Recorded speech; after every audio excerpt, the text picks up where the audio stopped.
Magandang araw po sa inyong lahat, mga kapuso at kasama namin sa bawat paglalakbay ng damdamin.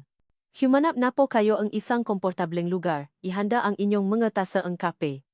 At samahan niyo po akong muli sa ating paboritong oras kung saan ang mga puso ay nagsasalita at ang tadhana ay kumikilos.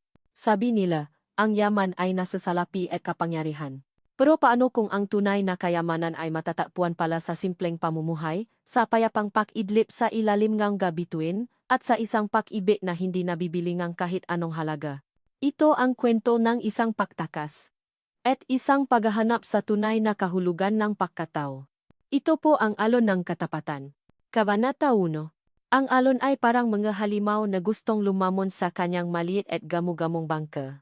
Bawat hampas nito sa gilid ay isang paalala kay Enzo kung gaano siya kahangal para isipin na kaya niyang talunin ang kalikasan. Kainis.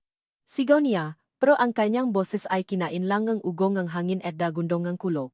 Ang makina ng bangka, na kanina lang ay tila may sariling buhay, ngayon ay tahimik na parang isang patay. Sinubukan niya itong paandarin muli, paulit-ulit, hanggang sa mangawit ang kanyang braso sa kahihilaang starter. Wala. Sumuko na ito. Nanlamig ang buo niyang katawan. Ang panginginig ng kanyang kamay ay hindi na lang dahil sa lamig ng buhos ng ulan, kundi dahil sa takot na unti-unting gumagapang sa kanyang dibdib. Ito na ba ang katapusan? Magtatapos ang kanyang patakas sa isang libingan na gawa sa tubig alat? Bigla niyang naalala ang mukha ng kanyang ama, si Don Ricardo de Alfa. Ang mamata nitong nanlilisik sa galit ng huli silang mag-usap. Hindi ka aalis, Lorenzo. Ang bulyaw nito sa kanya sa loob ng marangyang library ng kanilang mansyon. Nakahanda na ang lahat para sa kasal mo kay Beatrice. Ang De Alpha Holdings ay kailangan ka. Hindi ko kailangan ang De Alpha Holdings. Papa, mahinahon ngunit matigas niyang sagot. Ang kailangan ko ay buhay. Isang totoong buhay. Walang kwenta yang nga pangarap mo. Sigaw nga niyang ama. At ibinato nito ang isang mamahaling babasagin sa pader. Dito ang lugar mo. Dito sa tabi ko. Ngayon, habang yakap-yakap ang sarili sa gitna ng nangalit na dagat, naisip ni Enzo na baka nga tama ang kanyang ama. Baka nga wala siyang kwenta. Isang lalakang lumaki sa yaman, walang alam sa totoong hirap ng buhay, at ngayon ay mamamatay dahil sa sariling katangahan. Isang malakas na alon ang muling humampas sa bangka at muntik na siyang tumilapon. Napakapit siya ng mahigpit. Ipinikit niya ang kanyang mata, handa na sa pinakamasama. Ngunit sa gitna ng kaguluhan, isang liwanag ang tumama sa kanyang mukha. Isang maliwanag na ilaw mula sa isang paparating na bangka. Mas malaki ito at mas matatak kaysa sa kanyang kahoy na kabaong. May isang tao nakatayo sa unahan nito, matata na parang isang estatwa. Habang papalapit ang bangka, naanina niya ang anyo ng tao. Isang babae. Nakatali ang buhok nitong basana, at ang braso nito ay matipuno habang hawa ang manibela. Mabilis ang kanyang kilos, sanay na sanay sa pakikipaglaro sa mga alon na muntik nang pumatay kay Enzo. Walang bakas ng takot sa kanyang mukha. Nang nasa malapit na ito, sumiga ang babae. Ang boses nito ay malinaw at malakas, sapat para talunin ang ingay ng bagyo. Hoy! Buhay ka pa ba? Hindi makasagot si Enzo. Tumango lang siya na parang isang batang napagalitan. Hawakan mo yan! Sigaw ulit ng babae. Sa isang iglap, may lubid nang lumipat patungo sa kanya. Mabilis niya itong sinalo, ang magaspang na tali ay nagbigay ng kakaibang pakiramdam ng paasa sa kanyang nanlalami na mga kamay. Huwag kang bibitaw. Utos nito. Sinunod ni Enzo ang utos. Ginamit niya ang lahat ng natitirang lakas para hawakan ang lubid habang ang bangka ng babae ay dahan-dahang hinihila ang kanyang sira-sirang sasakyan patungo sa dalampasigan. Ang bawat metro na kanilang tinataha palayo sa gitnang dagat ay parang isang hakbang palayo sa kamatayan. Nang sa wakas ay sumayad ang kanilang nga paa sa basang buhangin, bumaksa si Enzo sa kanyang nga tuhod, hingal na hingal at nanginini. Humupa na ang ulan, at ang natira na lang ay ang amoy ng basang lupa at ang tunog ng nga alon na ngayon ay tila mas mahinahon na. Nakatayo ang babae sa kanyang harapan. Nakapamaywang, ang mga mata'y sinusuri siya mula ulo hanggang paa. Ngayon niya lang nakita ng malinaw ang mukha nito. Matangos ang ilong, may malabing tila laging handang mga tuwiran, at mga matang kasing lalim at kasing misteryoso ngang dagat sa gabi. Maganda siya, pero may baksi sa kanyang anyo. Salamat. Salamat. Hirap na sabi ni Enzo, habang sinusubukang tumayo. Hindi sumagot ang babae. Tiningnan lang nito ang kanyang bangka na nakasatsat sa dalampasigan, ang sirang makina ay tila isang monumento ang kanyang kamangmangan. Ako nga pala si Enzo. Sabi niya, inilahat ang kamay na nanginginig pa rin. Tiningnan lang ng babae ang kanyang kamay. At pagkatapos ay tumingin ito ng diretso sa kanyang nga mata. Ang tingin nito ay matalim. Parang yelo. Hindi laruan ang dagat, tagamay nila, sabi nito. May lami sa kanyang boses na mas nakakakilabot pa kaysa sa ulan kanina. Kung gusto mo lang makbakasyon, humanap kang resort. Huwag dito. Pagkasabi nun, tinalikuran na siya nito at nagsimulang maglakat palayo. Iniwan si Enzo na nakatayo doon basang-basa, napahiya. Ngunit sa kauna-unahang pagkakataon sa loob ng maraming taon, pakiramdam niya ay buhay na buhay siya. At nag-isa. Kinaumagahan, payapa na ang dagat. Ang nga alon na kagabi parang mga halimaw ay ngayoy banayat na humahalik sa dalampasigan, tila humihingi ng tawat sa kanilang baksi.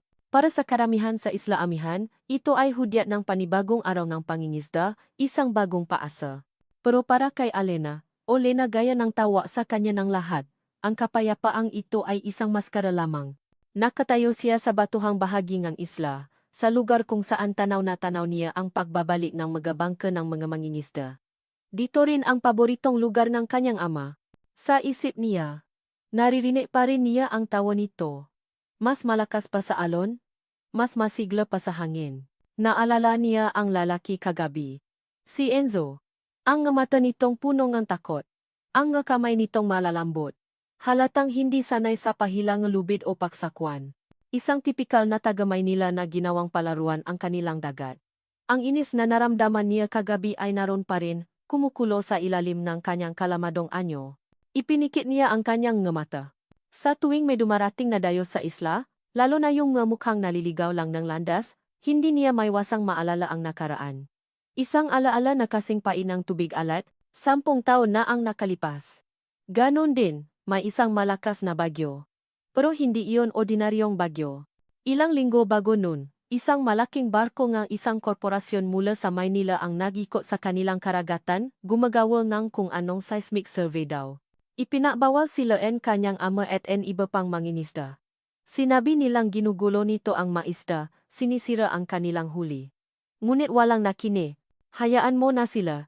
Tay, sabi ngang batang si Lena nun. Ngumiti ang kanyang ama, si Mang Lando, at ginulo ang kanyang buhok. Hindi, anak. Ang dagat ang buhay natin. Kapag hindi natin ito ipinaglaban, sino ang lalaban para dito? Iyon ang huling pagkakataon na nakausap niya ito.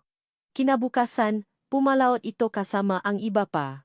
At dumating ang bagyo, mas malakas kaysa sa inaasahan. Isang bagyo na ayon sa mga matatanda ay tila isinumpa, dala ang galit ng dagat na ginambala, hindi na nakabalik si Mang Lando. Ang sakit ay nandun pa rin. Sariva. Ang galit ay hindi para sa bagyo, kundi para sa mataong sakim, sa mga korporasyong walang pakialam na tinitingnan ang kanilang paraiso bilang isang piraso lang ng lupa na pwedeng pagkakitaan. Mula noon, isinumpa niya sa sarili. Poprotektahan ko ang Isla Amihan. Hindi na muling may kukuha sa kung anong atin. Isang siga mula sa ibaba ang pumutol sa kanyang pag-isip. Lena, magsisimula na ang pulong. Huminga siya ng malalim, itinago ang pait sa kanyang puso, at pinalitan ito ang determinasyon.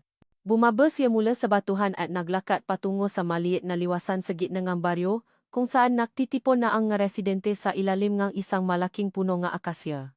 Hawak niya ang isang pirasong papel. Isang sulat. Mula sa The Alva Holdings. Mga kababayan, simulan niya, ang boses niya ay matata at malinaw. Nakatanggap na naman tayo ng sulat mula sa kanila. Itinaas niya ang papel. Inaalok nila tayo ng pera. Malaking pera, sabi nila. Para sa ating mga lupa. Para sa ating mga tahanan. Para bilhin ang ating kinabukasan. Isang matandang mangingisda ang nagsalita. Ano ang gagawin natin sa pera kung wala na tayong dagat na pahulihan ng ating ikabubuhay?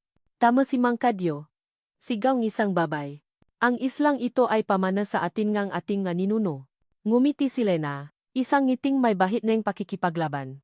Iyon na po ang punto. Hindi ito tungkol sa pera. Ito ay tungkol sa ating pagkatao. Hindi tayo basta-basta susuko. Gagawa tayo ng panibagong petisyon. Paparating natin ito sa gobyerno. Hindi tayo titigil hanggat hindi nila tayo tinitigilan. Napalakpakan ang nga tao.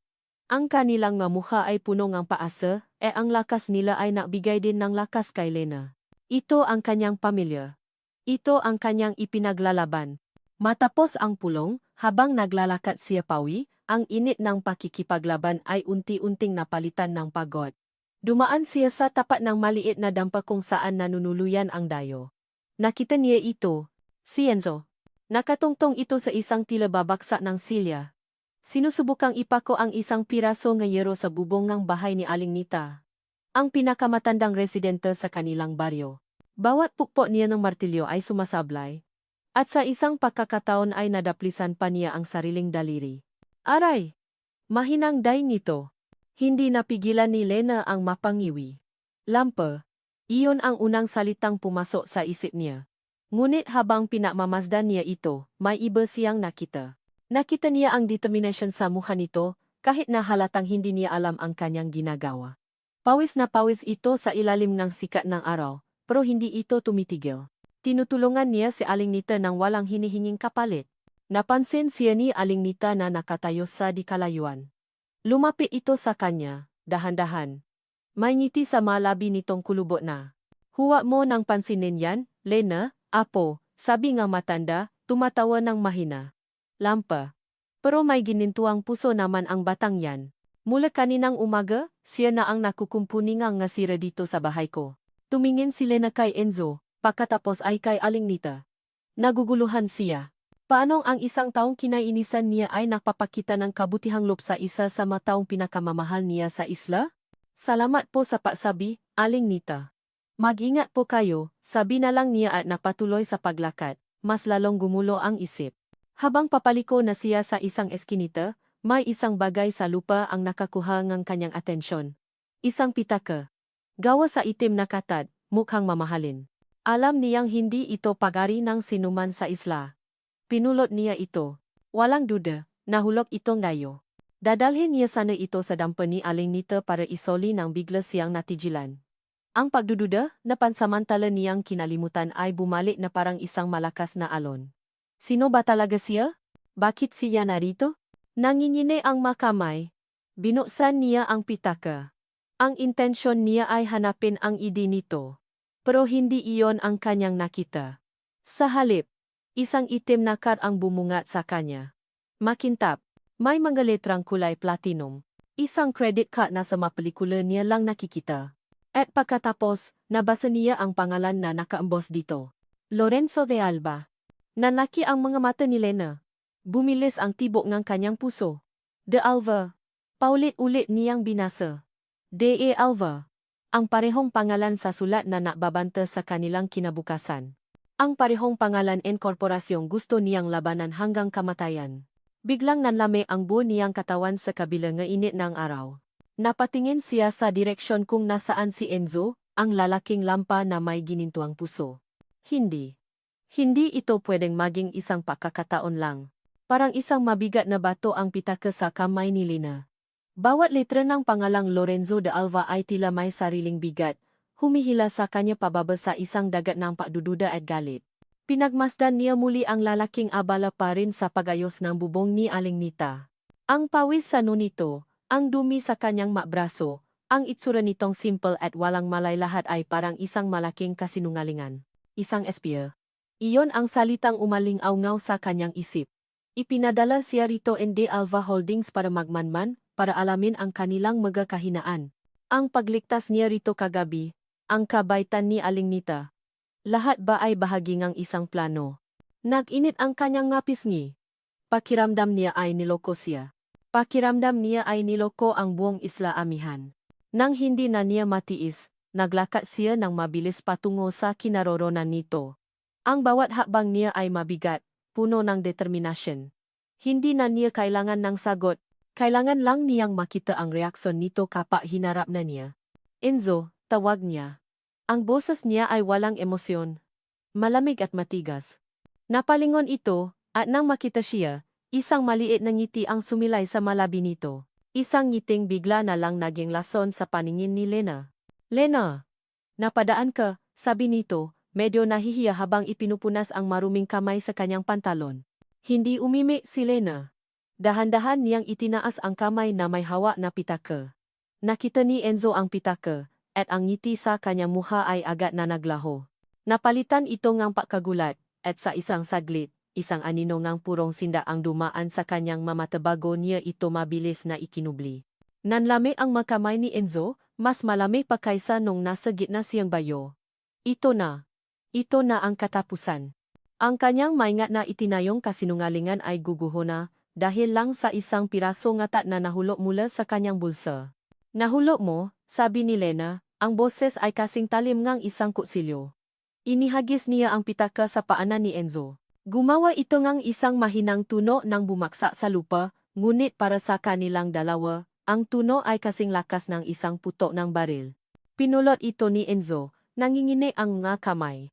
Hindi siya makatingin ng diretso kay Lena. Ang isip niya ay nagunahan sa paghahanap ng tamang salita, ng tamang palusot. Salamat, nautal niyang sabi. Hindi pa rin gumagalaw si Lena. Nakatitik lang ito sa kanya.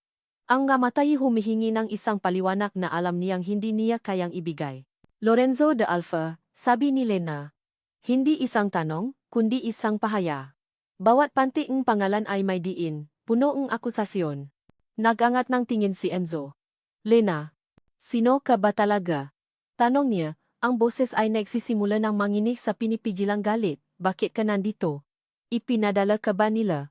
Ipinadala ka ba nga de Alva para tiktikan kami? Bawat tanong ay parang isang sampal sa mukha ni Enzo. Masakit, dahil sa kaibuturan na magkakasinungalingan, may katotohanang nakabaon doon. Siya nga ay isang de Alva. Ngunit ang papunta niya rito, iyon ay para sa sarili niya. Hindi, mabilis niyang sagot, ang boses ay desperado. Hindi totoo yan, ang pitakang yan.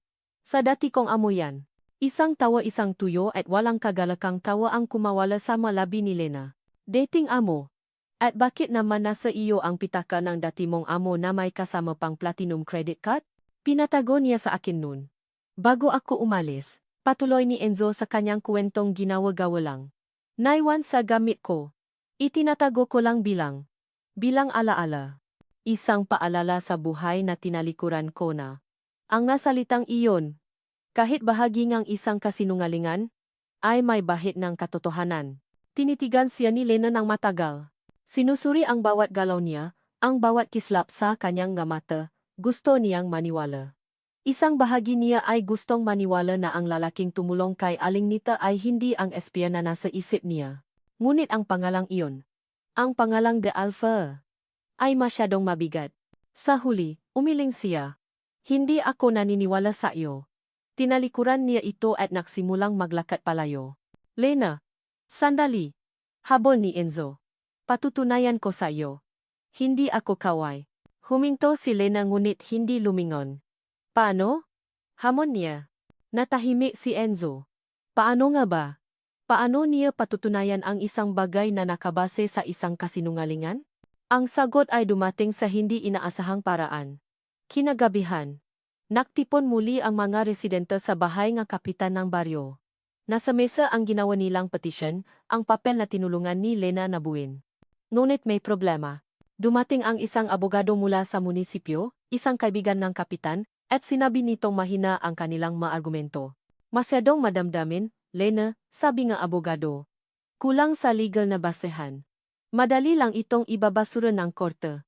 Ang paasa sa mukha nga residente ay unti-anting napalitan ng paalala. Si Lena man ay nanlumo. Ito na ang huling barahan nila. Si Enzo, na nakaupo lang sa isang sulok at tahimik na nakikini mula pa kanina, ay biglang tumayo. Lahat ay napatingin sa kanya. May pag-alinlangan sa mga mata ni Lena. Pwede ko bang tingnan? Mahinang tanong ni Enzo, nakaturo sa mga papel. Nakatinginan ang kapitan at ang abogado. Sa huli, tumango ang kapitan. Sige, iho. Baka may makita ka. Lumapit si Enzo sa mesa. Kinuha niya ang petisyon at binasa ito ng mabuti. Ang kanyang anyo ay biglang nagbago. Ang dating lampa at alanganing si Enzo ay nawala. Napalitan ito ng isang taong seryoso. Nakapokus? Ang mga mata ay mabilis na gumagalaw habang binabasa ang bawat linya. Kumuha siya ng pluma at nagsimulang magsulat sa gilid ng papel. Dito, sabi niya, ang boses ay kalmado at puno ng autoridad na ikinagulat ng lahat, lalo na ni Lena. Ang Section 27 ng Local Government Code ay nagsasabi na kailangan ng prior consultation sa komunidad. Ang sulat na ipinadala nila ay hindi may tuturing na consultation, kundi isang offer to sell. Iyan ang unang argumento. Nagpatuloy siya. Pangalawa, ang islang ito ay sakop ng National Integrated Protected Areas System o NIPAS Act dahil sa endemic na species ng ibon dito. Ang anumang development ay kailangan an Environmental Compliance Certificate o ECC na may kasamang masyusing pag-aral. Sa halip na sabihin lang nating masisira ang kalikasan, ilagay natin ang esaktong batas na nilalaba nila. Napanganga ang abogado. Maging si Lena ay hindi makapaniwala sa kanyang naririnig. Ang nga terminong ginagamit niya, ang lohika sa kanyang nga sinasabi. Hindi ito galing sa isang ordinaryong tao. Ito ay galing sa isang taong may malalim na kaalaman sa negosyo at batas. Sa loob nga halos isang oras, binago ni Enzo ang buong petisyon. Mula sa isang madamdaming liham, ginawa niya itong isang matibay at matalas na legal na dokumento, puno nga sitas mula sa batas at mga argumentong mahirap baliin. Nang matapos siya, itinaas niya ang kanyang tingin at sinalubong ang nga mata ni Lena. May ngiti sa kanyang labi, ngunit hindi ito ang ngiti ng pagyayabang. Ito ay isang ngiting tila nagsasabing, heto na. Ito ang patunay ko. Hindi alam ni Lena ang sasabihin. Ang lalaking kaharap niya ngayon ay ibang-iba sa taong pinagdudahan niya kanina. Ang talino nito, ang husay nito. Hindi ito may kakaila. Sa kauna-unahang pagkakataon mula nang makita sila, isang ngiti, isang tunay at hindi mapigilang ngiti ang gumuhit sa mga labi ni Lena. Salamat. Enzo, sabi niya, at sa pagkakataong ito, ang nga salita ay galing na sa kanyang puso. Nabunutan ng tinik si Enzo. Ang ngiting iyon mula kay Lena ay mas mahalaga pa kaysa sa anumang yaman ng kanyang pamilya. Ngunit sa liko ng kanyang kasiyahan, isang malamig na tako ang muling gumapang. Ngayong nakuha na niya ang tiwala nito, paano niya sasabihin ang mas malaki at mas masakit na katotohanan? Habang nagkakasiyahan ang mga residente, tahimik na lumabas si Enzo para makpahangin. Kinuha niya ang kanyang cellphone sa bulsa. May isang mensahe. Mula kay Beatrice. Lorenzo, darling. When are you going to stop this silly game? Your father is losing his patience. Mabilis niyang pinatay ang cellphone, nanginginig ang nga kamay. Ang simpleng buhay na sinisimulan niyang mahalin sa Isla Amihan at ang komplikadong buhay na kanyang tinalikuran ay malapit ng magbanggaan. At alam niyang sa oras na mangyari iyon, lahat ay masisira. Ilang araw ang lumipas. Ang tensyon sa pagitan ni Lena at Enzo ay napalitan ng isang kakaibang kapanatagan. Ang nga tingin ni Lena na dati puno ng pagdududa ay ngayon napalitan ng pagtataka at, kung aminin man niya sa sarili, isang hindi may paliwanag na pahanga. Ang Enzo na kilala niya ngayon ay isang palaisipan. Lampas sa pangingisda ngunit henyo sa papel. Simple manamit ngunit may talinong pangmayaman. At sa kabila ng lahat, may isang sinseridad sa mga mata nito na unti-unting tumutunaw sa pader na itinayo niya sa paligid ng kanyang puso. Isang gabi, habang naglalakad si Lena sa dalampasigan, nakita niya si Enzo na nakaupo mag-isa sa tabi ng isang maliit na siga. Nakatingin lang ito sa maalon. Malalim ang iniisip. Bilang pasasalamat sa ginawa nito para sa petisyon, bumili si Lena ng galawang isdang inihaw mula sa isang tindahan at nilapitan ito. Para sa iyo, sabi niya. Iniabot ang isang isda na nakabalot sa dahon ng saging. Naangat ng tingin si Enzo, at isang pamilya na ngiti ang sumilay sa kanyang malabi. Salamat, Lena.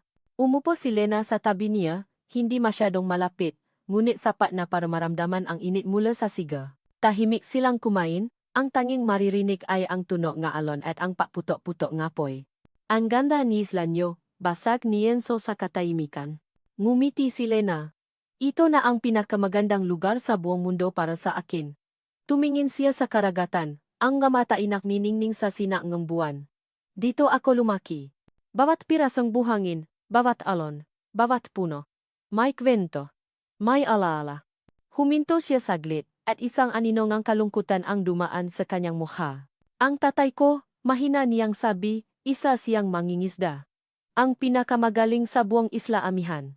Sabi niya, ang dagat daw, parang tao. Minsan, masaya at mapagbigay. Minsan, galit at nananakit. Pero sa huli, kailangan mo lang siyang intindihin at respetuhin. At ibibigay niya sa'yo ang lahat. Nakine lang si Enzo. Ramdam ang bigat sa bawat salitang binibitawan ni Lena. Mahal na mahal niya ang islang to, nagpatuloy si Lena, at sa pagkakataong ito, narinig ni Enzo ang pangingini sa kanyang boses. Kaya noong nawala siya dahil sa kasakiman ng iba, ipinangako ko sa sarili ko. Hinding-hindi ko hahayaang may manakit ulit sa islang ito. Hinding-hindi ko hahayaang may kumuha sa tahanan namin. Tumingin siya kay Enzo, at sa ilalim ng liwanag ng buwan, nakita ni Enzo ang kanyang kaluluwa, isang kaluluwang matapang, pero may sugat. Sa unang pagkakataon, naintindihan niya kung saan nanggagaling ang lahat ng bagsik at tapang nito. Hindi ito galit lang sa mundo. Ito ay paibig. Isang dalisay at malalim na pag-ibig para sa kanyang tahanan at sa kanyang ama. Sa sandaling iyon, nakalimutan ni Enzo na siya si Lorenzo de Alva. Ang nakikita niya lang ay isang babaeng karapat-dapat sa lahat ng proteksyon sa mundo. Isang babaeng ipinaglalaban ang lahat ng bagay na tinalikuran niya. Dahan-dahan, inabot ni Enzo ang kamay ni Lena. Nagulat ito sa una. Ngunit hindi nito binawi ang kamay. Ang init ng palat ni Enzo ay nagbigay ng kakaibang ginhawa sa kanya. You're the strongest person I've ever met, Lena, sabi ni Enzo. Ang boses niya ay taos puso at puno ng emosyon. Nakatitigan sila. Ang mundo sa paligid nila ay tila naglaho. Wala ng korporasyon, wala ng kasinungalingan. Tanging sila lang dalawa, sa ilalim ng bituin, ang nga puso ay tila nausap sa isang lengwaheng sila lang ang nakakaintindi. Bumilis ang tibok ng puso ni Enzo. Ito na ang pagkakataon. Kailangan niyang sabihin. Kailangan niyang sabihin ang totoo. Kahit anong mangyari. Ang tiwalang nakikita niya sa mata ni Lena ay masyadong mahalaga para dungisan pa ang kasinungalingan. Huminga siya ng malalim. Lena, simulan niya, ang boses ay seryoso. May kailangan akong sabihin sa iyo. Napatingin sa kanya si Lena, naghihintay. Ang buong katawan ni Enzo ay nanigas sa takot. Nakita niya sa kanyang isip ang pagbabago sa mukha ni Lena kapag sinabi niya ang katotohanan, ang tiwala ay magiging galit, ang pahanga ay magiging pandidiri. Matatanggap ba niya iyon? Kakayanin ba niyang makitang muli ang pader sa pagitan nila, mas mataas at mas matibay kaysa dati? Hindi. Hindi. Niya kaya. Duwak siya. Sa huling sandali, umurong siya. Ang nga salitang handa nang lumabas sa kanyang bibig ay bigla niyang nilunok pabalik, at pinalitan ng iba. Sana makilala ka niya. Kumunot ang no ni Lena. Sino? Ang tatay mo, sagot ni Enzo. Isang matamis na ngiti ang pilit niyang iginuhit sa kanyang ngalabi. Sigurado akong magiging proud na proud siya sayo. Isang malambot at masayang ngiti ang sumilay sa mga labi ni Lena, tuluyan nang nawala ang bakas ng kalungkutan. Hindi niya alam na ang mga salitang iyon, na nagbigay sa kanya ng matinding kaligayahan, ay isang panibagong patong ng kasinungalingan. Hinikpitan niya ang hawa sa kamay ni Enzo. Ngunit si Enzo, habang nakangiti pabalik, ay parang sinasakal. Bawat tibok ng kanyang puso ay isang sigaw ng pagsisisi. Ang ngiti ni Lena ay parang isang mainit na bakal na itinusok sa kanyang dibdib. Ngayong naramdaman na niya ang init ng tiwala nito. Ang pagsira dito ay magiging mas masakit. Hindi lang para kay Lena, kundi para na rin sa kanya. Alam niya sa sandaling iyon, habang hawa ang kamay ni Lena at pinakmamasdan ang saya sa mukha nito na wala ng atrasan. Tumawid na siya sa isang guhit na hindi na niya kayang balikan. Ang munting kasinungalingan para makatakas ay naging isang kumunoy na unti-unti siyang nilalamon. At ang pinakamasakit sa lahat, hinihila niya si Lena pababa kasama niya. Pakiramdam niya ay isa siyang magnanakaw. Ninanakaw ang sandaling ito ng kapayapaan at tiwala na hindi naman dapat para sa kanya. Ang init ng kamay ni Lena sa kanyang palat ay nagsimulang maging parang apoy, isang paalala ng kanyang pagtataksil. Gabi na, sabi ni Lena, dahan-dahang binawi ang kanyang kamay, bagamat may bahid ng pag-atubili. Kailangan ko nang umuwi. Salamat sa pagsama sa akin, Enzo. Tumango lang si Enzo, hindi makapagsalita. Pinanot niya si Lena na maglakad palayo. Ang anino nito'y dahan-dahang lumiliit hanggang sa tuluyan ng kainin ng dilim. Naiwan siyang mag-isa kasama ang siga na unti-unti nang namamatay, at ang bigat sa kanyang dibdib na lalo pang tumitindi. Isinupsop niya ang kanyang mukha sa kanyang mukapalat. Ano itong ginagawa niya? Nagsimula ang lahat bilang isang simpleng pagtakas, isang paraan para hanapin ang sarili. Pero ngayon, para siyang naliligaw sa isang gubat na siya mismo ang lumiha. At sa gitna ng gubat na iyon, nakatakbo siya ng isang bagay na hindi niya inaasahan, isang bagay na totoo, isang bagay na napakaganda at winawasa niya ito sa bawat pahinga niya. Si Lena. Ang pag-ibig na nagsisimulang mabuo sa kanyang puso para dito ay hindi na isang laro. Ito ay totoo. At iyon ang dahilan kung bakit mas masakit. Dahil sa kauna-unahang pagkakataon, mayroon siyang isang bagay na ayaw niyang mawala. At alam niya, sa oras na malaman ni Lena ang lahat, mawawala ito sa kanya magpakailanman. Tumingala siya sa langit na punong bituin. Sa Maynila, ilan lang ang bituin kanyang nakikita. Natatabunan nga ilang siyudad at ng pollution. Dito sa Isla Amihan, ang mabituin ay tila abot kamay, maliwanag at walang katapusan. Noon ang mabituing iyon ay simbolo ng kalayaan para sa kanya. Ngayon, ang nga ito'y parang milyon-milyong matang nakatingin sa kanya, nga tahimik na saksi sa kanyang nga kasinungalingan. Tumayo siya at pinapagan ang buhangin sa kanyang pantalon. Naglakad siya pabalik sa kanyang munting dampa, bawat hakbang ay mas mabigat kaysa sa nauna. Pumasok siya at umupo sa gilid ng kanyang papa. Ang katahimikan sa loob ay nakakabingi. Pinapalakas lang nito ang ingay sa kanyang isipan. Hindi. Hindi pa huli ang lahat. Bukas, kakausapin niya si Lena. Bukas, sasabihin niya ang totoo. Haharapin niya ang galit nito.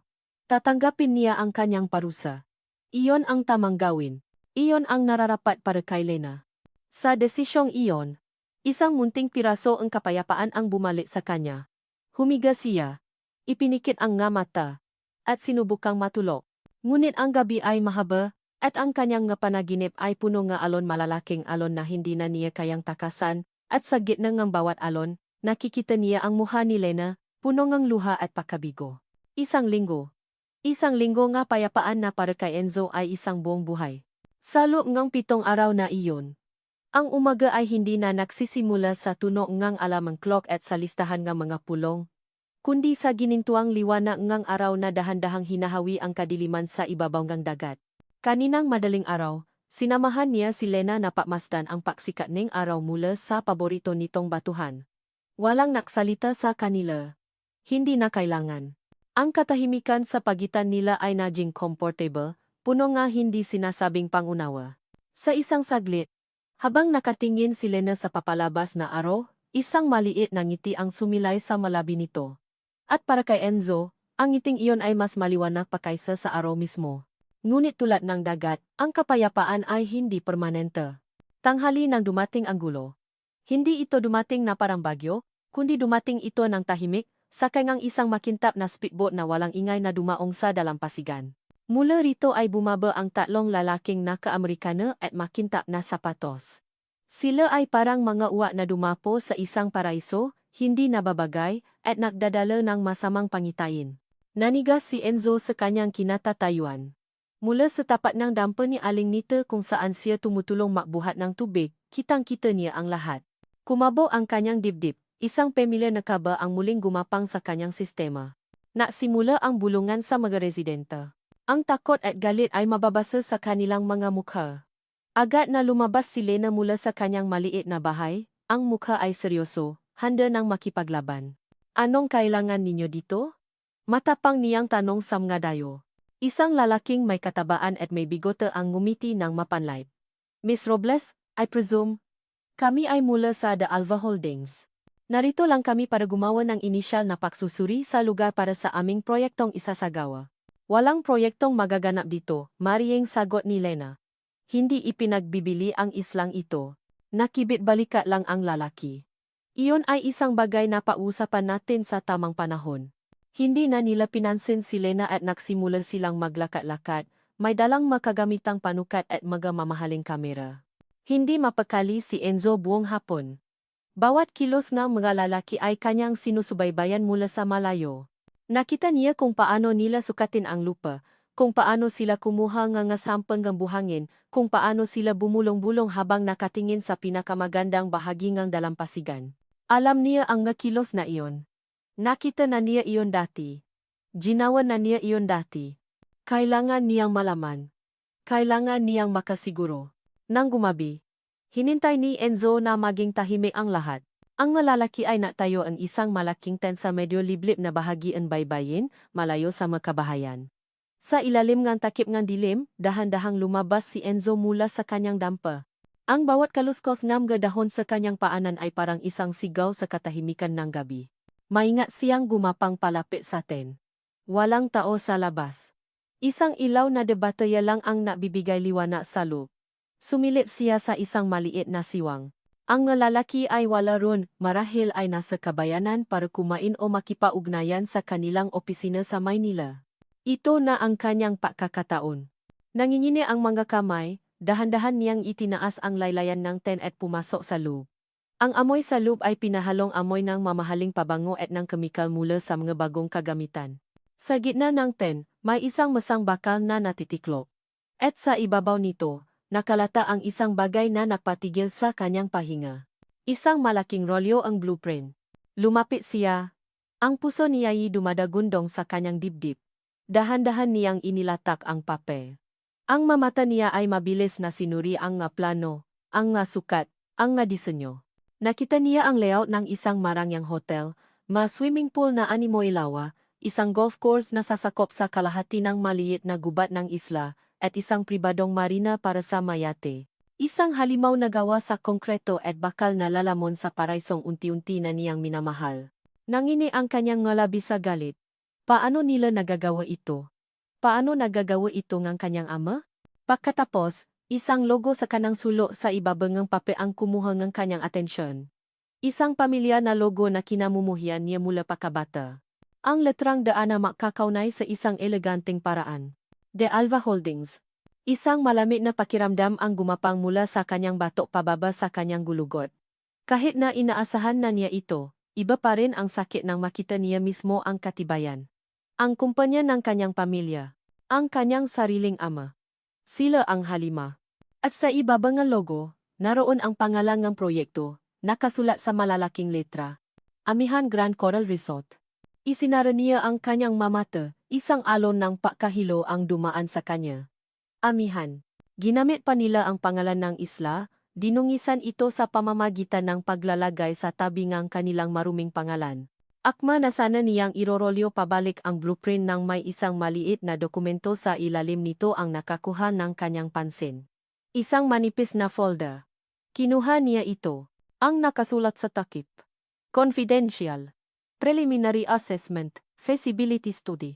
Nangingini ang makamay, binuksan niya ang folder.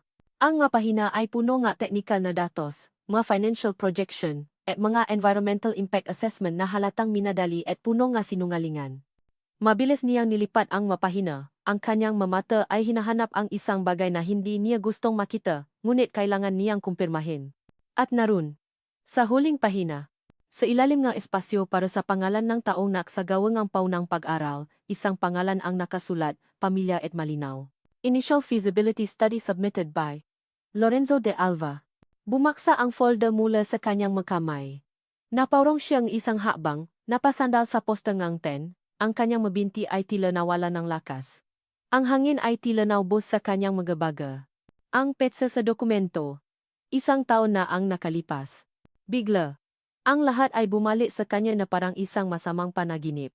Ang pag-usap nila ng kanyang ama sa opisina nito. Lorenzo, I have a new assignment for you. May isang malit na isla sa Palawan. It's pristine, untouched. I want you to go there, discreetly. Assess its potential for a high-end resort. Just a preliminary study. But Papa, I'm working on the Makati Tower project. This is more important. Gawin mo lang ang sinasabi ko. Pumunta siya. Isang linggo siyang nanatili sa isang kalapit na bayan, araw-araw na bumibisita sa Isla Amihan. Ginawa niya ang kanyang trabaho. Kumuha siya ng mga litrato. Gumawa siya ng tala. At sa kanyang ulat, isinulat niya na ang lugar ay perpekto, isang hidden gem na may unlimited potential for luxury development. Siya ang nagsimula ng lahat ng ito. Hindi lang siya anak ng kaway. Siya ang kaway. Siya ang unang nataksil sa Isla Amihan. Ang kanyang presensya rito ngayon, ang kanyang pagpapanggap bilang Enzo, ay hindi lang isang simpleng kasinungalingan. Ito ay isang kalapastanganan. Isang matinding pagnanais na sumuka ang kanyang naramdaman. Tumingin siya sa kanyang nga kamay, at parang nakikita niyang ang nga ito'y marumi, puno ngang dumi na hindi kayang hugasan ng kahit anong tubig. Magahayop kayo. Layuan niyo ang isla namin. Isang siga mula sa labas ang napabalik sa kanya sa kasalukuyan. Ang nga lalaki. Nakabalik na sila, at sinalubong sila ni Lena at ng ilang mangingisda. Kailangan na niyang umalis. Mabilis ngunit maingat. Ibinalik niya ang lahat sa dati nitong ayos. Gumapang siya palabas sa likurang bahagi ngang tent at tumakbo nang walang ingay pabalik sa kadiliman.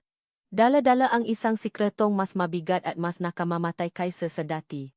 Ang kanyang problema ay hindi na lang kung paano sabihin kay Lena na siya ay isang The Alpha. Ang tanong ngayon ay paano niya sasabihin sa babaeng minamahal niya na siya ang mismong arkitekto ang pakawasak nito? Hingal na hingal si Lena habang pinamamasdan ang speedboat ng The Alpha Holdings na papalayo sa isla. Ang masalitang binitawan niya sa ito ay puno ng tapang, ngunit sa loob niya, isang malamig na takot ang nagsisimulang kumalat. Ang lalaking iyon ay bumalik na may kasamang pagbabanta. Babalik kami, sabi ng laking may bigote, at sa susunod, kasama na namin ang utos ng korte.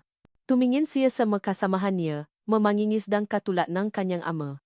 Nakita niya ang pag-alala sa kanilang mga mata. Kailangan niyang maging matatag. Para sa kanila, huwag kayong maalala, sabi niya, pilit pinatata ang kanyang boses. Ang petisyon natin ay nasa kamay na ang tamang nga tao. Lalaban tayo. Ngumiti sila. Ngunit ang ngangiti ay hindi umabot sa kanilang nga mata. Nagsimulang maglakad si Lena pabalik sa kanyang bahay. Ang isip ay puno nga plano at estratehiya. Saan siya hahanap ngang mas magaling na abogado? Paano sila makakakuha nga atensyon ng media? Sa gitna ngang kanyang nga iniisip, hinanap ng kanyang nga mata si Enzo. Nasanay na siyang laging nandiyan lang ito sa paligid, handang tumulong o kaya ngumiti lang sa kanya. Nakita niya ito sa di kalayuan, papalabas mula sa madilim na bahagi ng gubat malapit sa baybayin. Nakatayo lang ito roon, pinagmamasdan sila, ang mukha ay nasa anino. May kakaiba sa tindih nito. Isang tensyon na hindi niya pa nakikita dati. Nang matama ang kanilang nga mata, hindi ito ngumiti. Sa halip, mabilis itong umiwas ng tingin at naglakad patungo sa direksyon ng kanyang dampa. Kumunot ang nuni Lena. Anong problema nun? Sa masumunod na araw, ang Enzo na nakilala niya ay tila nagbago. Ang dati palangiti at palaging handang makipag-usap ay naging tahimik at malayo. Madalas niya itong mahuhuling nakatulala, nakatingin sa kawalan. Kapag kinakausap niya, ang nasagot nito ay maikli at pilit. Isang hapon, nakita niya itong palihim na may kausap sa telepono sa likod ng malalaking puno ang niyo. Ang boses nito ay pabulong ngunit mariin. I don't care what he says. Stop all of it. Stop the surveys, stop the planning. Just stop. Narinig niyang sabi ni Enzo. No, I will handle this myself. Naktago si Lena sa likod ng isang puno. Ang puso niya ay kumakabaw. Sino ang kausap niya? Ano ang ihahandle niya? Kinabukasan, habang napupulong sila tungkol sa kung paano papalalakasin ang kanilang kaso, isang matandang mangingisda ang nabalita. May nabasa ang anak ko sa internet. May isang uri pala ng ibon na dito lang sa isla natin makikita. Ang amihan flycatcher daw. Endangered species, sabi nila. Kung mapapatunayan natin yan, sabi ang kapitan, mas malaking protection ang ibibigay ng batas sa ating isla. Lahat ay natuwa sa balita. Ngunit si Lena ay napatingin kay Enzo, na nakaupo sa isang sulok. Nakita niya ang isang kakaibang reaksyon sa mukha nito, hindi pa kagulat, kundi kumpirmasyon. Para bang alam na niya ang tungkol dito. Nagpatuloy ang pag-usap. Kailangan nating ipatayo agad ang mga harang sa lugar kung saan sila na-survey para hindi na sila makabalik, suhestyon ng isa. Hindi yan ubra, biglang sabi ni Enzo, ang boses ay walang emosyon. Gagamit lang sila ng easement of right-of-way provision sa ilalim ng civil code para piliting makapasok. Mas magandang ipunin natin ang lahat ng ebidensya at i-file agad ang injunction sa korte. Natahimik ang lahat. Muli, ang salitang ginamit niya easement of right-of-way. Injunction ay hindi masalita ng isang simpleng mangingisda. Napatingin si Lena sa kanya, ang pagdududa na sinubukan niyang ibaon ay muling umusbong, parang isang masamang damo. Hindi na niya natiis. Pagkatapos ng pulong, sinundan niya si Enzo. Enzo, tawag niya. Uminto itong ngunit hindi lumingon. May problema ba? Tanong ni Lena. Nitong nga nakaraang araw, parang ang layo mo. Parang may iniisip kang malalim. Dahil ba ito sa pagbabanta ni Grande Alva Holdings? Dahan-dahang humarap si Enzo sa kanya. Ang mukha nito ay puno na pagod at isang emosyon na hindi maintindihan ni Lena. O Lena. Dahil sa kanila. Nag-alala ako. Nag-alala? O may iba pa? Diretsahang tanong ni Lena. Paano mo nalaman ang tungkol sa mga ibon? Ang nga batas na sinasabi mo. Enzo, naguguluhan na ako sayo. Lumapit si Enzo, ang nga mata ay nakikiusap. Nag-research lang ako, Lena. Gusto kong tumulong. Gusto kong protektahan ang lugar na to.